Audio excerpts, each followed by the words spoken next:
Então, caros amigos, irmãos de Ideal Espírita, boa noite. É uma alegria enorme que retornamos, então, para dar continuidade a um trabalho iniciado com base nesta pequena grande obra da Joana de Ângeles, que é o livro Plenitude, cujo tema principal é o sofrimento.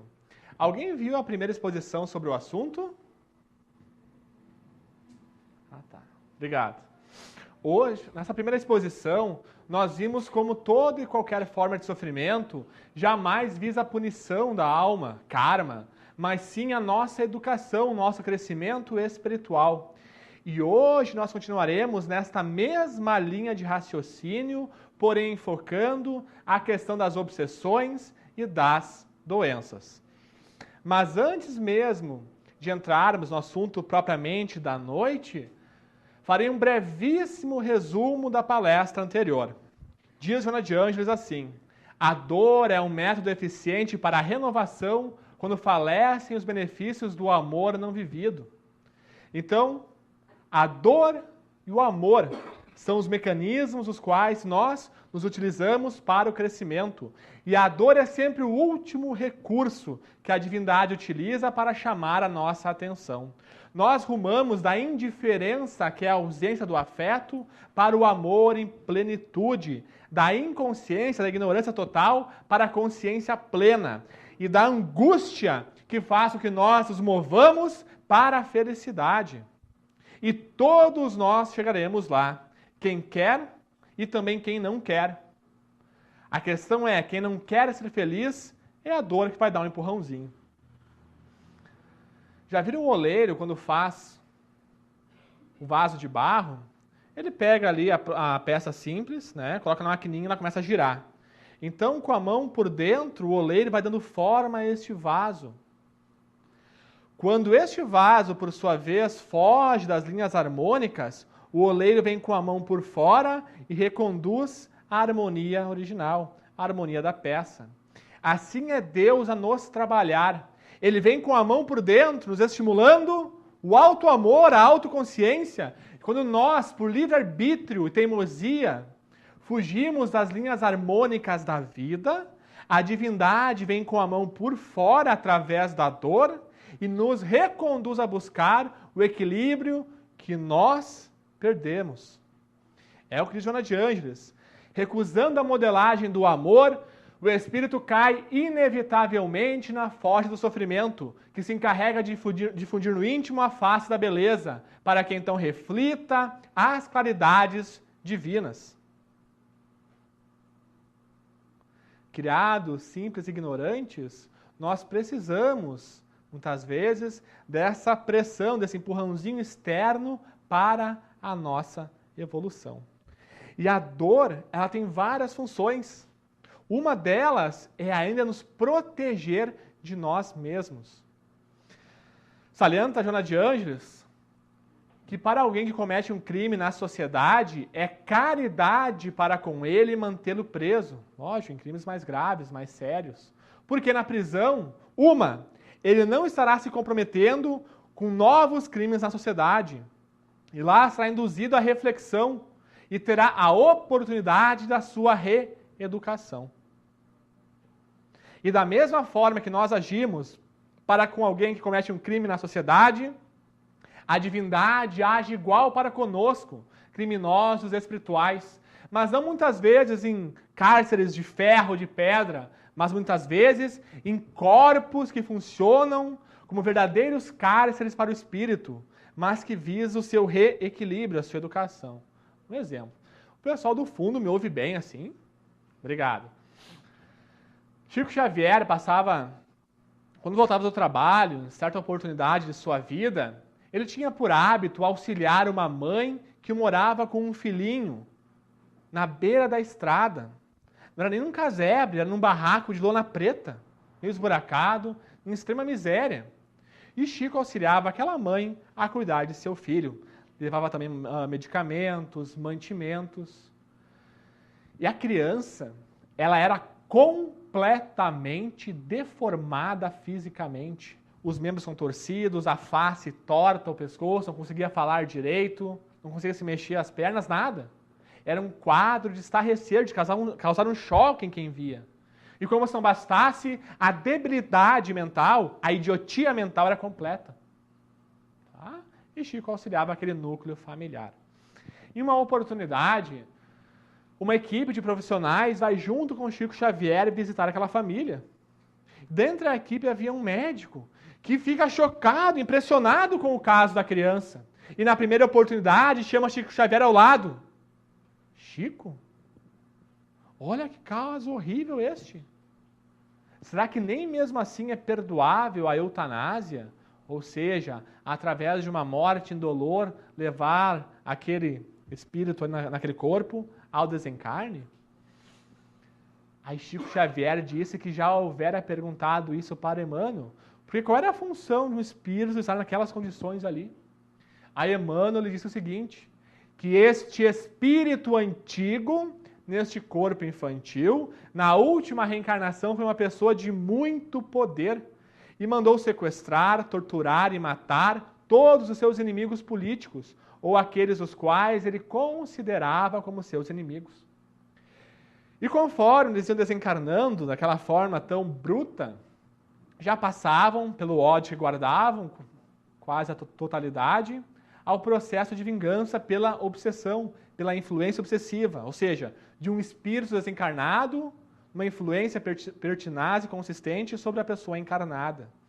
E como ele tinha culpa naqueles crimes, ele assimilava aquelas ideias, aqueles pensamentos de ódio, de vingança, o que já fez com que ele, naquela própria encarnação, acabasse meio dementado, tendo até crises epiléticas pela influência obsessiva. E assim que ele desencarna, a espiritualidade finalmente, com sede de vingança, dá-lhe o troco. E diz Emmanuel que torturam ele de todas as maneiras conhecidas e possíveis. Há um detalhe que nos escapa. Se alguém de nós aqui, isso aconteça, tá, pessoal? Se for torturado constantemente, chega um ponto que nós não aguentamos e... O que acontece, pessoal, se for torturado? Desencarna? Morre? Mas para quem já está, entre aspas, morto, o que acontece? Fica lá. Qual é a solução? A reencarnação. Compulsória, a força nesse caso, em que os espíritos de luz retiram-no daquela situação de torturas e o escondem em um corpo físico. E salienta a própria espiritualidade que foi ele mesmo quem plasmou, quem criou mentalmente o seu corpo físico deformado, pela própria consciência de culpa e ainda pela consciência torturada, em função do que ele sofreu do outro lado. E assim que ele reencarnou, aqueles espíritos passaram a procurá-lo e não o encontravam, pela forma física estar muito diferente. E mais um detalhe, a idiotia mental era necessária porque, se ele tivesse qualquer fio de raciocínio lúcido, ele atrairia de forma automática e inconsciente, pela culpa, esses espíritos que voltariam, iniciariam o processo obsessivo de novo, o fariam desencarnar mais cedo e retomariam o processo de torturas. E se praticasse a eutanásia naquele momento, seria o mesmo que devolvê-lo às torturas, aos algozes. Aí o médico olha assim, mas vai. E como é que Deus vai resolver um caso deste? Aí salienta Chico, que Deus costuma usar o tempo e não a violência. Que quanto mais tempo ele permanecesse ali reencarnado, muitos dos espíritos dos quais ele prejudicou, reencarnariam. Outros tantos perdoariam. E outros mais ainda seguiriam seu processo evolutivo, mesmo guardando algum ódio. Para que mais tarde, quando ele viesse a desencarnar, ele pudesse aos poucos recomeçar. E se ele viesse em um corpo perfeito, ele era muito perverso, muito mau ainda. Ele cometeria novos crimes, agravando os próprios débitos morais. Então pensemos, onde está Deus num caso deste? Uma criança torturada ali, fisicamente e mentalmente. Que Deus de amor é esse que fala o Espiritismo? E não só o Espiritismo. Que amor é esse? E justamente onde achamos que ele não está, com base na reencarnação, é que se faz possível pensar as coisas. Porque é impossível explicar o sofrimento em crianças sem a multiplicidade das existências. Aí alguns recorrem à Bíblia, está lá. Nós pagamos até a terceira ou quarta geração da família. Então meu tataravô fez algo e eu sou preso hoje. Tem justiça nisso, pessoal? Tem? De novo, assim, não, né? Como não faz luz a razão, não conforta o coração. Somos nós próprios que voltamos na terceira ou quarta geração da nossa família, normalmente, para repararmos os nossos próprios débitos de antes. Então, em resumo, foi isso que vimos na palestra anterior. Que neste caso, citado, por exemplo, visava a sua reeducação e jamais qualquer forma punitiva, bem como a da mãe. Tá? Que também estava envolvido em processos kármicos com o caso dele. Então, evoluir, numa metáfora de André Luiz, é como subir uma montanha.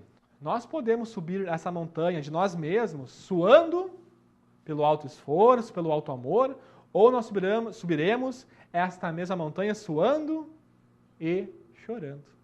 Porém, a dor aí nos reconduz ao caminho reto, à estrada do bem, do amor. Eu tenho 45 minutos a partir das 8h10, né? Isso? Como é que é? Tem 45 minutos a partir das 8h10. Sim. Tá, obrigado. Então, seguiremos nessa linha de raciocínio sobre o sofrimento e as obsessões. Diz Joana de Ângeles, sutil e perigosa, a obsessão se espalha de forma alarmante, disfarçada de transtornos psiconeuróticos vários, particularmente a depressão e o distúrbio de pânico, avolumando-se nos tormentos sexuais em desregramento, assim como nas dependências químicas de natureza diversificada. Vamos um por um. Tá? Depressão. Por mais que o gatilho da depressão não seja obsessivo, que muitas vezes o é, por sintonia a pessoa acaba atraindo outros espíritos afins que vão agravar a própria depressão. Tá? Distúrbio de pânico, muitas vezes ainda o gatilho que dispara o pânico em si são os espíritos obsessores que mexem em arquivos extracerebrais. Por exemplo, alguém que foi morto em público no passado, queimado, vivo, enforcado, etc. Hoje, quando sai em público, que é a agorafobia, que é esse pânico, os próprios espíritos negativos trazem aquela memória para a consciência. A pessoa não lembra o que especificamente, mas vem o pânico. Então, muitas vezes, o gatilho do pânico é pela influência obsessiva, por mais que tenhamos algo no passado relacionado. Tá? Tem um exemplo que eu trouxe da outra vez, uma mulher tinha pânico de, outro caso, de maré alta.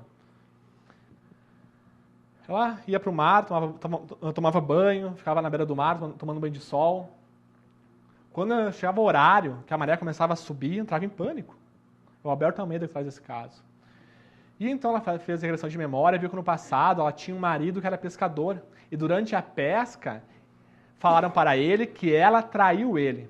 E assim que ele retorna da pesca, ela estava esperando ele na beira do mar. Ele desce furioso e espanca ela. E como se não bastasse, amarra ela na beira do mar. Então vem a maré, sobe e mata ela afogada. Hoje, vendo a maré subir, conectava ela com essa morte traumática de antes. Então, é uma conexão. Mas ela tem esse pânico em outros lugares, muitas vezes, é a espiritualidade negativa mexer nos arquivos extracerebrais que todos nós temos, tá, pessoal? Fala ainda, os tormentos sexuais. Toda vez que há o sexo promíscuo, o sexo pelo sexo, há sempre a obsessão sexual que coabita com os parceiros ali, quando não há o afeto, o amor envolvido. Os vícios. Se alguém é viciado em qualquer coisa, álcool, droga, crack, etc., etc., sempre há espíritos que vêm se aproveitar daquilo ali. Se eu gostar de beber e de fumar e morrer, tá, pessoal? Eu não viro santo. Eu continuo igual, tal qual sou. E a vontade de beber e de fumar ainda se aguça. Só que do outro lado, perdão pela expressão, não tem boteco. O que eu faço então? Me aproximo daqui de quem fuma, bebe, etc. Aí a pessoa vai parar de fumar, um vício, vai dar uma vontade maior ainda. Óbvio que tem a intoxicação física, tem também, mas não só. Quando eles percebem que vão perder o boteco ambulante deles, a obsessão se agrava ainda mais. Tá? Então, a origem da obsessão são duas. Dos nossos vícios morais atuais de hoje e também do mal que fizemos no passado, como o caso que citei agora há pouco. Mas, como todo sofrimento, inclusive a obsessão, não visa a punição, e sim a nossa educação, trago o adiante em que ela diz assim: o paciente vítima de obsessão é certamente portador de mediunidade que necessita de conveniente educação a fim de aplicá-la em finalidades relevantes, importantes. A mediunidade, por outro lado, é a grande oportunidade que faculta a identificação e a cura das obsessões. Por quê? É através dos seus delicados mecanismos que elas se manifestam e por eles mesmos que se podem atender aos espíritos obsessores. Ou seja, muitas vezes, na própria pessoa atormentada, no surto psicótico, que é uma manifestação espiritual, na grande parte das vezes, que se atende ali o espírito obsessor. Tá? Mas toda pessoa que sofre obsessão, e principalmente de forma mais aguda, sentindo eles, tem essa mediunidade, essa sensibilidade, este sexto sentido. A mediunidade é uma ponte entre o lado de lá e o lado de cá. E eu, através da minha conduta moral, espiritual, emocional, sentimental, dos pensamentos, decido quem e o que passa por esta ponte. E muitas vezes, em funções de culpas que trazemos do passado, nós atraímos espíritos os quais nós prejudicamos antes. E o que mantém a ligação é justamente a culpa. Se a obsessão é uma tomada, tá? O plug, a tomadinha em si é a nossa culpa que eles se conectam. Então, em todo o processo desobsessivo, ele culmina no auto-perdão. Quando a pessoa se perdoa e pratica obras de bem, obviamente, para se elevar e se manter elevada, ela perde, então, a sintonia. E muitos médiums hoje iniciam o seu caminho um pouco atormentados pela influência obsessiva que muitas vezes nem sabem o que é. Então procuram auxílio, estudo, etc. e vão se melhorando, estudando e depois reparam pelo amor os débitos de antes. No livro Missionários da Luz, de André Luiz, ele diz o seguinte: fazendo uma contabilidade, quando os médiuns retornam à pátria espiritual, eles veem que a maioria dos médiuns falham em suas tarefas, em suas missões. Poucos cumprem parcialmente e raríssimos são os que triunfam.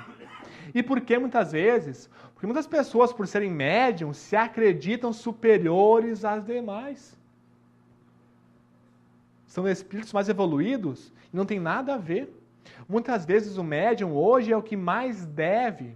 Diz Emmanuel no livro Emmanuel. Quem são os médiums? Os médiums, em sua generalidade, não são missionários na acepção comum do termo. São almas que fracassaram desastradamente, que contrariaram e muito o curso das leis divinas e que resgatam hoje sob o peso de severos compromissos e ilimitadas responsabilidades o passado obscuro e delituoso. Os médios chegam a se encolher, né? Palestrante também, tá, pessoal? Então, estamos nesse caminho. Mas, enfim, são do mal que fizeram, recebem hoje essa ferramenta a mais para, através do amor, resgatarem. Só que no início ela é um pouco tormentosa, muitas vezes. Para clarear, pensamos o seguinte: alguém abre conta num banco, o gerente é muito querido, a gente vai gastando, aumenta o cheque especial, o limite, aumenta o limite no cartão de crédito, a gente vai gastando, e gastando e gastando. Chega um ponto, qualquer semelhança é mera coincidência, tá, pessoal? Que a dívida no final do mês é maior do que a gente ganha. E a bola de neve vai o quê? Cada vez vai aumentando. Então, o gerente percebe isso e nos chama. Ó, fulaninho, a tua dívida está muito grande, difícil de tu pagar. Vou fazer o seguinte, vou te dar um novo empréstimo, vou quitar isso tudo, Aí tu pega esse novo empréstimo maior e aplica em um negócio bom. Então tu terá uma renda maior, depois tu quita isso que eu vou zerar agora, o teu empréstimo, e depois vive melhor. Primeiro, se alguém conhecer um banco assim, avisa, tá, pessoal? Mas o banco que me refiro é o banco da divindade, em que vendo que nós, espíritos devedores, temos uma dívida muito grande, nos dão esse empréstimo a mais, essa ferramentinha que é a mediunidade, para através do amor, então, quitarmos os débitos de antes. Então, o médium não é ninguém melhor que ninguém. Às vezes, o contrário, é o que mais deve, e o que mais deve esforçar-se para o bem de todos, porque visa o seu próprio bem. E observemos essa frase da Joana de Ângeles, que ela diz: na sucessão de interferências, o obsessor ou obsessores consegue dominar a mente culpada, que se lhe faz submissa, dando curso aos mais graves fenômenos de subjugação, que a ignorância por muitos séculos considerou como possessão demoníaca, e hoje os cientistas rotulam de esquizofrenia. A mediunidade ela é muito vista como patologia, como psicopatologia, doença mental, e não é. No livro Transtornos Psiquiátricos e Obsessivos de Valdo Franco, um livro excelente, eles vão visitar espiritualmente o nosocômio, um hospital psiquiátrico, estilo Nosso São Pedro em Porto Alegre. Tá? E eles observam que todos os pacientes psiquiátricos sofrem obsessão, todos. E grande parte deles são médiums, em que, tendo a influência obsessiva desde a infância, muitas vezes, pelas culpas que trazem, acabam lá na frente, entre aspas, loucos. Mas em que, mesmo assim, em se afastando do agente obsessivo, ou obsessivos, há uma melhora significativa do paciente psiquiátrico. Tá? É interessante isso. O surto psicótico, que a psicologia tanto estuda e não chega a conclusão nenhuma, muitas vezes é uma incorporação. Alguns falam, mas parece outro ali. É outro. Tanto, um dos tratamentos muito utilizado, principalmente no passado, para o tratamento de esquizofrenia e surtos, etc., era o eletrochoque, que hoje tem um nome mais chique, que é para disfarçar, é a sonoterapia. Tá? O que acontece? Eles viram que os pacientes tinham uma melhora momentânea, mas a médio e longo prazo a melhora não se sustentava. Então diminuíram muito o uso. Espiritualmente o que se passa? Na obsessão, o espírito passa suas impressões para nós sentimos, tá? Mas nós também passamos as nossas impressões para o espírito, ele também sente o que sentimos. E quando o paciente psiquiátrico toma o choque, o eletrochoque, o espírito também sente. E o quê? Se afasta, vai dar uma voltinha. O paciente melhora, fica bem, depois ele retorna. E voltam os sintomas. Alexandre Moreira Almeida, que é um médium, psiquiatra, pesquisador e espírita, ele pesquisou em torno de 150 de médiums que já praticavam a mediunidade há algum tempo, se educavam para ela. Nós não educamos a mediunidade, nós nos educamos para a mediunidade. Tá? E ele viu que esses médiums, todos tinham sintomas esquizofrênicos. E quais são? Há vários. Para a pessoa levar o diagnóstico de esquizofrênica, tem que se haver uma globalidade de sintomas. E alguns deles, uma vontade irresistível de sair escrevendo. O que é isso? Psicografia. Ela vê pessoas que já morreram, ouve elas, ou pior, fala com elas. Ela vê raios luminosos ao redor dos outros. O que é isso? Ela percebe a aura, o perispírito. Muitos dos sintomas esquizofrênicos são sintomas mediúnicos. Então, esse pesquisador, ele viu que a metade desses médiums, pela globalidade de sintomas, poderia levar ao diagnóstico de esquizofrênicos. Mas ele aplicou outros testes na pesquisa. E viu que esses médiums, entre aspas, loucos, a taxa de desemprego era 4 vezes menor que a população em geral. O grau de escolaridade era quantas vezes superior à população em geral. o grau de saúde física e emocional era superior à população em geral. E várias outras conclusões. Então ele viu o seguinte, que esses médiums eram muito mais saudáveis no geral e felizes do que a população em geral, muito ao contrário dos esquizofrênicos clássicos. Então a mediunidade, quando bem trabalhada, educada, não é patologia, mas é sinônimo de uma vida melhor, mais saudável. Mas começaram lá atrás com o distúrbio, com o problema. E muitos, por causa disso, chegam na casa espírita. Mas com o sofrimento, buscando as causas e se trabalhando, tem uma qualidade de vida muito melhor. É como um empréstimo no banco, que faz a pessoa ter uma renda melhor depois. Tá? Então há em tudo uma função útil de ser. E como diz Joana,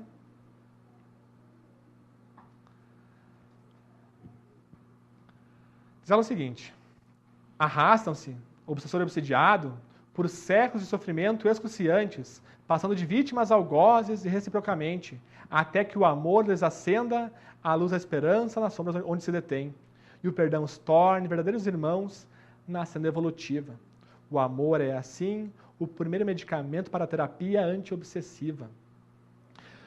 O sofrimento pela obsessão, às vezes, vai muito além desta encarnação, segue por séculos. No livro Dramas da Obsessão, eles narram um caso de uma família cujo terceiro membro, que era uma mulher, havia tentado suicídio de forma infrutífera.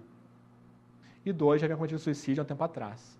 Então, uma pessoa que era um vizinho, que no caso também era espírita, ele faz uma prece de coração. E a partir daquela prece, desencadeia todo o amparo espiritual para aquela família. E lá vai toda uma equipe espiritual auxiliá-la.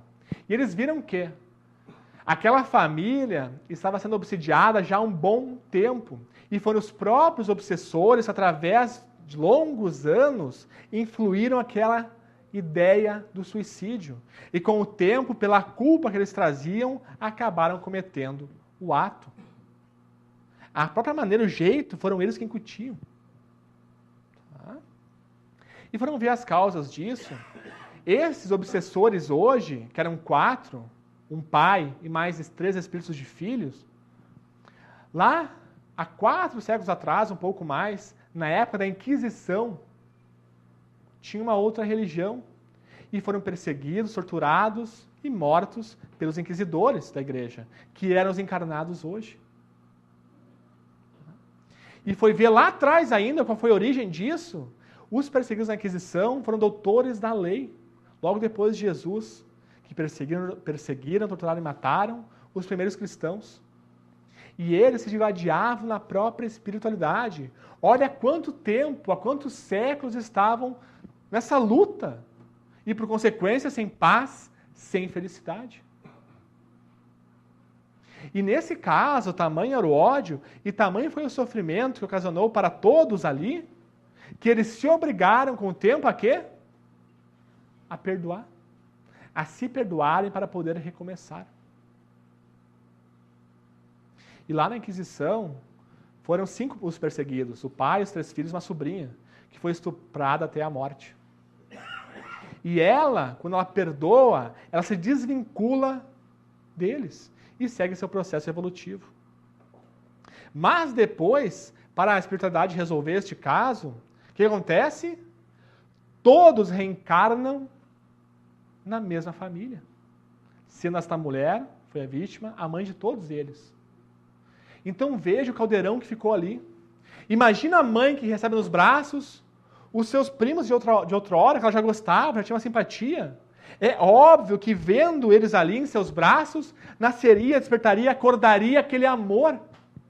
E amaria naturalmente aqueles seus filhos. Imagina ela depois recebendo nos braços os seus estupradores e algozes que mataram ela. É óbvio que ela vai sentir coisas diferentes pelos filhos. É óbvio que ela vai amar diferente aqueles filhos. É natural os pais gostarem mais de um filho do que de outro. É natural a mãe odiar o seu filho. Sentir não é erro algum. O que eu faço, o que eu sinto é o que depende de mim. Se alguém me faz algo que eu não gosto, é natural ficar com raiva. A raiva é a minha incapacidade psicológica de lidar com a situação. Agora, eu agredir ele pela minha raiva, aí é a minha inferioridade, meu livre-arbítrio. Então, sentir é algo normal. Aquilo que eu faço depende de mim. Então, esta mãe que recebe um filho que ela não gosta nos braços, reconhecer isso. Olha, deve ser um afeto meu, um desafeto, perdão, do passado. Então, vamos nos esforçar ainda mais para quê? Para nos amar. Só que culturalmente não é aceito isso. Imagina a mãe que diz, eu não gosto do meu filho. Então reprime, se sente muito culpada e entra em depressão pós-parto. Uma das causas da depressão pós-parto é essa. Mas o sentir algo é natural. Tá? Depois depende de mim. Imagina esses irmãos iam brigar entre eles muito. Que são os algozes e vítimas do passado. Mas que vem na mesma família para quê? Para se sublimar. Então o sofrimento extremou, chegou a tal ponto que obrigou finalmente a perdoar o que não fizeram antes. Então, ou vai pelo amor ou vai pela dor. Mas que sempre visa a nossa reeducação, o nosso crescimento espiritual. Tá, pessoal? Vou explicar um pouco isso. Toda vez que criamos laço doentio entre duas pessoas ou grupos, o que eu faço falando em laço doentio? Entre ódio e culpa. Se eu faço mal, eu fico com culpa, e aquele a quem eu prejudiquei normalmente fica com ódio. Então, quando cria esse laço, a vida vai reaproximar. Estamos fadados a amar aqueles que odiamos. Então, se alguém se separou, o que fazer? Ama o outro. Se tu odiar, quem vem na próxima? O mesmo. Então, ama para libertar. Tá? Então, diz ela assim, que no fundo, o sofrimento, até mesmo a obsessão, não visa em profundidade, não diz respeito sobre algo ruim que fizemos, e sim sobre algo bom que ignoramos. Então, é a dificuldade para nos despertar. Tá? E visto isso, seguiremos esta mesma linha de raciocínio, enfatizando o sofrimento e as doenças. Desde antigamente, a doença sempre foi vista como uma falha nos processos mecânicos do corpo, em que se há um problema físico em alguma peça, por exemplo, algum órgão, se tira aquele órgão, se conserta ele. Se algo invade, dá uma perturbação, se combate essa perturbação. Você vai contra ela. E, por consequência, o sintoma, a doença, não tem significado algum. E por trás disso, há toda a filosofia materialista em que se embasa a maior parte da nossa ciência atualmente e desde antigamente. Tá? Em que vê em nós um mero amontoado de matéria, de células. Porém, à luz do Espiritismo, e não só do Espiritismo, nós vemos que nós somos um espírito que temos um corpo físico. E o meio de ligação entre um e outro é o perispírito. Obrigado. Aliás, se alguém vê isso, cuida para quem fala, tá, pessoal? Porque é um sintoma de esquizofrenia. Tá? Ainda no livro Ciência Futura, John White, ele enumera 94 culturas diferentes, em épocas diferentes, que dão nomes diferentes para isso aqui. Então, se é uma loucura, como todos podem ter a mesma loucura, já é uma loucura. Né? Enfim. Então, tudo que se passa em nós, fisicamente, no corpo, acontece antes em nós, espíritos, e, por consequência, no nosso sistema energético. O que isso quer dizer? Que só há doença porque nós estamos doentes. Uma evidência disso é que, pessoal, em toda a história da medicina, não se diminuiu em meros 1%, a proporção de doentes. E surge medicamento novo para isso, para aquilo, todos os dias.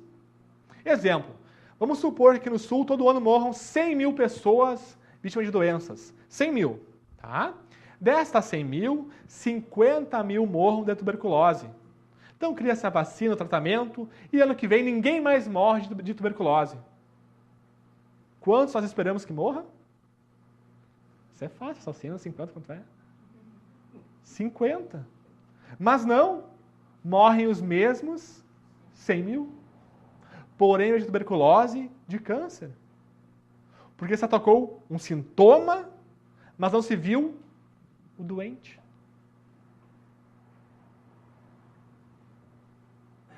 Esse exemplo, por mais que é fictício, ele tem um fundinho de realidade. Olha no passado, quantas pessoas morriam de tuberculose. Muitas. Era quase uma sentença de morte. Hoje é tratável e tudo mais. E muito menos pessoas morrem em comparação com esse passado. Por outro lado, olha quantos morrem hoje de câncer. É a mesma proporção. Pensemos o seguinte. Um carro. Tem o painel do carro ali, tá? Hoje o carro, quanto mais novo é, mais luzinha tem. Acende de repente uma luzinha. Acendeu uma luzinha do óleo. O que a luzinha faz? Chama a nossa atenção. Tem um problema ali. Vou levar o carro no mecânico.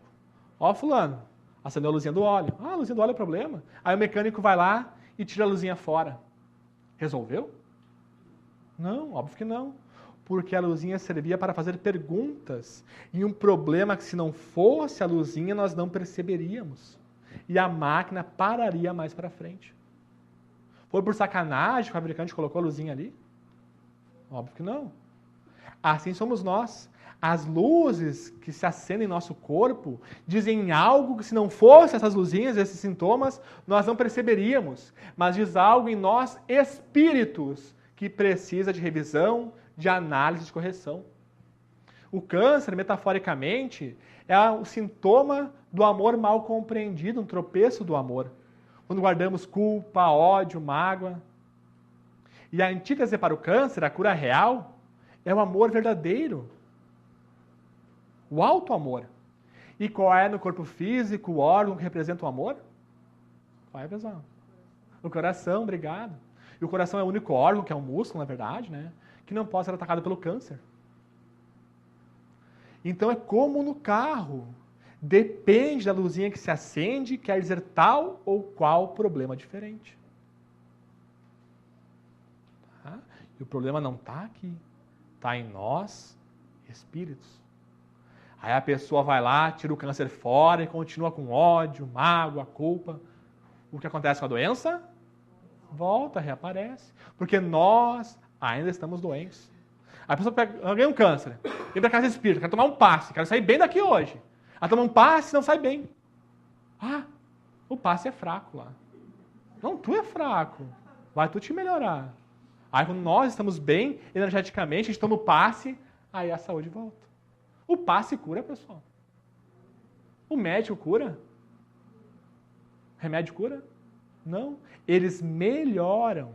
Pela ausência do sintoma, nós interpretamos como cura. Mas a cura só se dá quando há a elevação espiritual, o nosso crescimento. Agora só um parênteses bem rapidinho. No livro Memórias de um Suicida, narra o caso de um senhor que tinha câncer nessa área aqui, na garganta, na língua e tudo. E ele, então, era uma pessoa boa, não tinha mágoa, culpa, nada, era uma pessoa renovada para o bem. Mas, a partir da doença, ele desencarna. Foi ver na espiritualidade, a causa, foi que na outra encarnação ele foi senhor de engenho de escravos. Em certa oportunidade, um escravo falou algo para ele que ele não gostou. Então ele, irado, orgulhoso, pega o ferro em brasa e queima toda a garganta do escravo, que morre. Tudo que eu faço para o outro, eu faço para quem? Para mim. Então, nessa encarnação, ele estava escoando aquele ato moral do passado.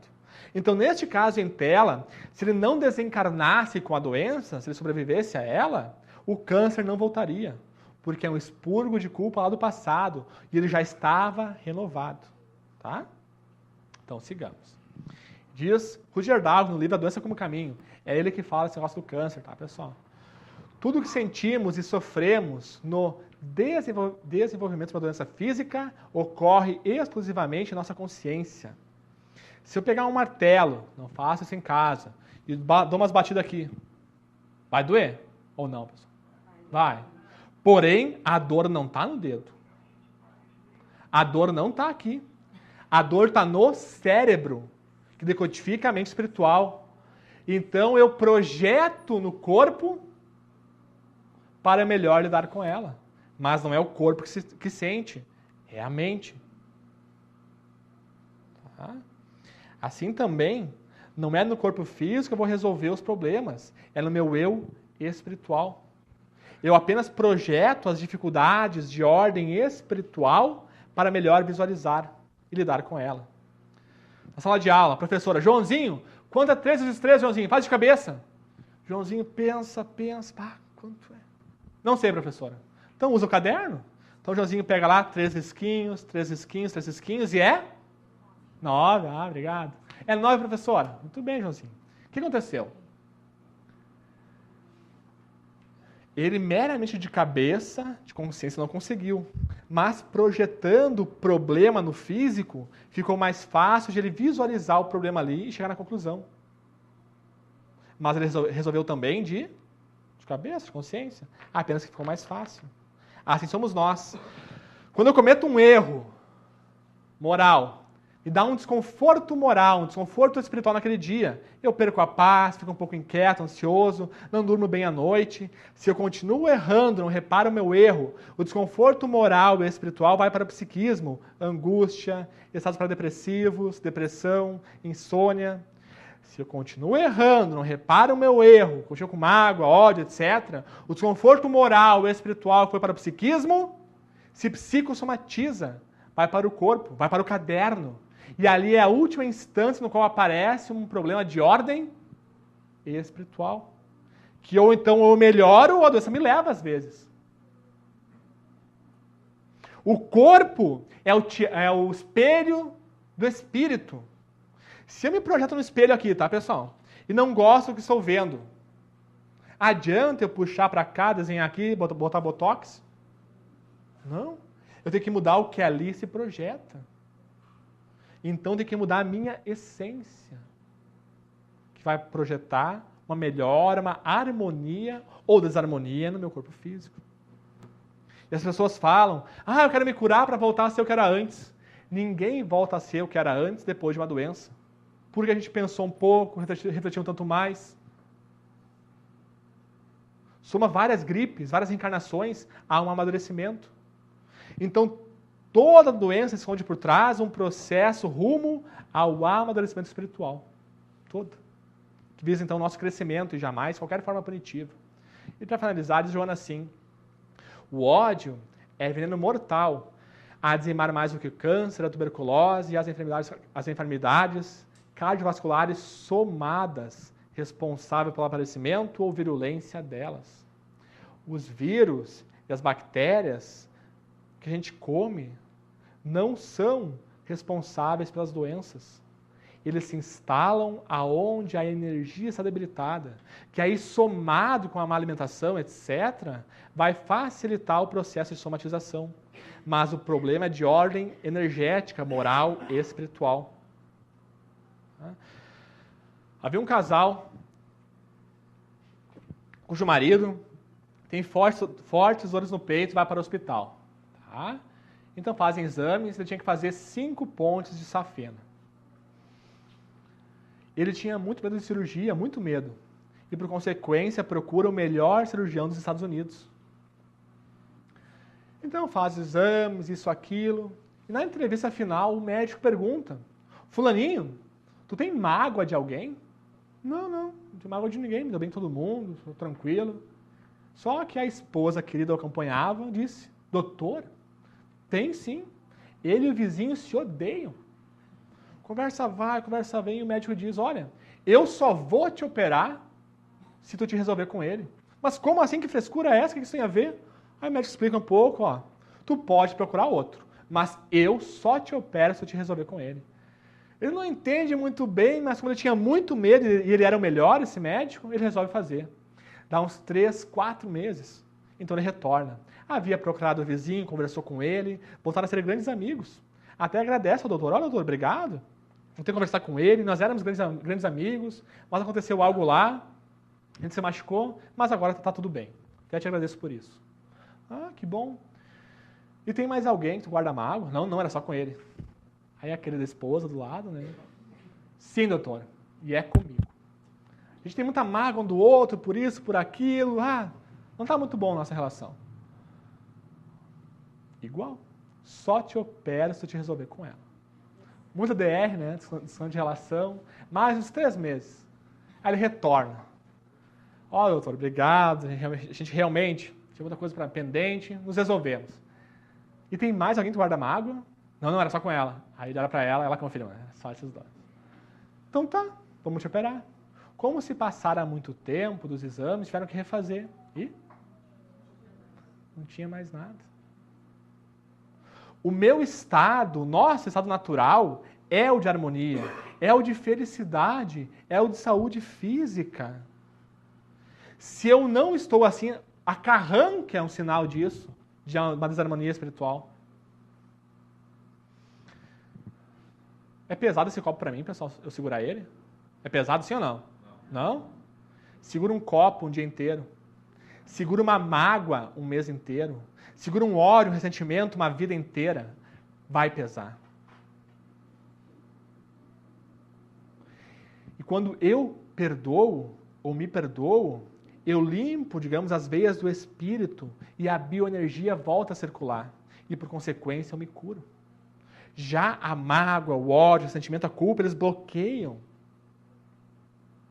E aí, então, por consequência, se instala uma enfermidade física. O Deepak Chopra tem um artigo que ele resume, o título resume tudo.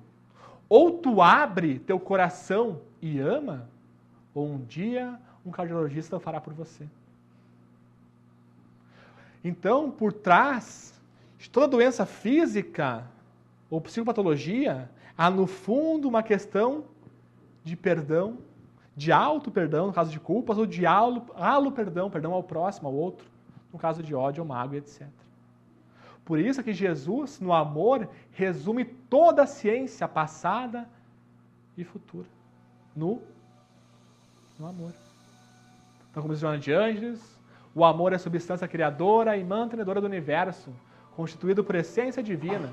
É um tesouro que quanto mais se divide, mais se multiplica e se enriquece à medida que se reparte. Mais se agiganta na razão que mais se doa.